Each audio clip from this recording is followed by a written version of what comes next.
Good morning, Sunday 8 AM. Brisa de Jardin, Zambales po tayo ngayon. Ayun po, naliligo na mga babata. Kalmado ang dagat.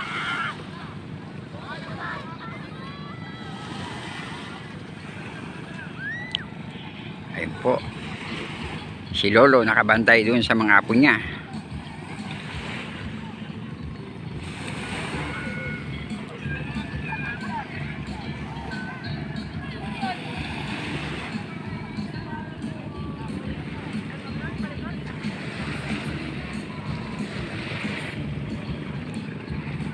Happy Sunday mga Lods. Thank you for watching from Brisa de Jardin, Zambales. Ito po ang inyong Lods. Nagpapaalam and thank you for watching.